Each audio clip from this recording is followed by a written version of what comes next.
Hi, it's Garrett Youles here in Manchester. We're going to be putting a Quickshifter on this bike, which it doesn't come as standard on the Daytona. It's something that you can add as an extra. Quite a popular accessory. Basically, Quickshifter allows you to go up and down the gearbox, basically without using the clutch. So it's sort of derived from racing side of things, which is a really popular mod that people do to it.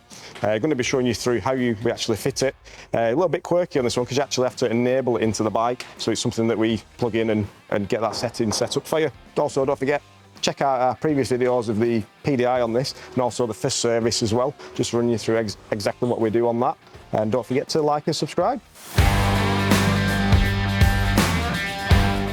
So what we have here is a Triumph shift assist, which we're going to fit on this Triumph Daytona. And I'm just going to go through step-by-step fitting and also downloading software for the Quickshifter to be enabled and work correctly on the bike.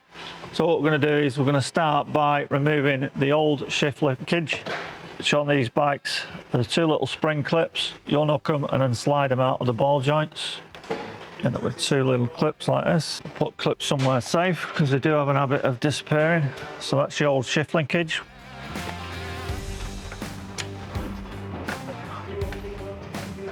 And we're just going to move a section of panels off the side of the bike so we can remove the water bottle, because the connector for the Quickshifter is hiding behind the water bottle.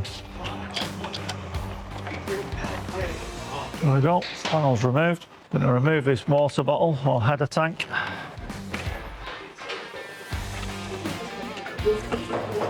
And what we're looking for in here is a small connector. So this is a Quickshifter. These come in a preset length, so they're ready to bolt straight onto the motorbike. And what we're going to do is we'll put a tiny bit of grease in the ball joints. You don't have to do this, but it's just a preference of mine. Just makes it easier. If it ever does come to coming off, it just makes it slightly easier to get off, because you do have a tendency of, when they're weathered, getting a tiny bit of rust in there. There's a small spring clip that holds it onto the ball. And once you get a bit of rust in there, it does seize on, and they can be a bit of a pain to get off, shall we say. These only go on one way. So we'll retrieve the clips, so just to make things a little bit easier for ourselves, and so the viewers can see. So the clip goes in, clips on, that's it, it's done. Whilst we've got the adjuster here, we'll grease the pin up. Only needs a small amount of grease on there. But also we'll put a tiny bit of thread lock on the bolt on the back side. We'll reroute the Quickshifter wire. And we're just going to plug it straight into the loom.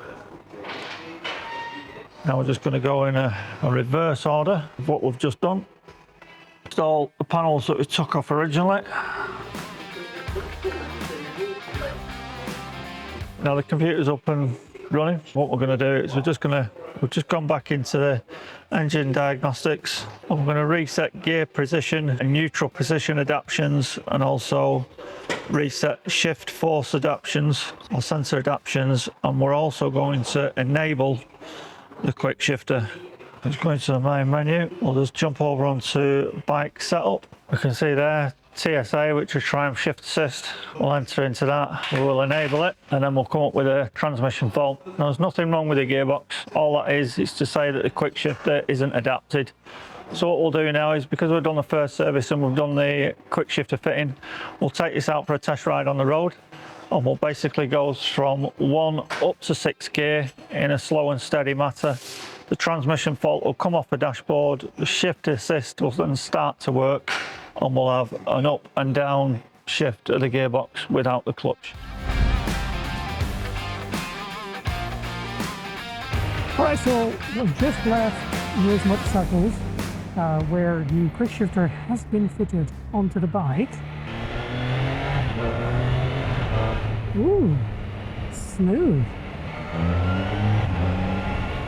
Oh, that's nice. So I highly recommend it, especially for the Triumph Daytona 660.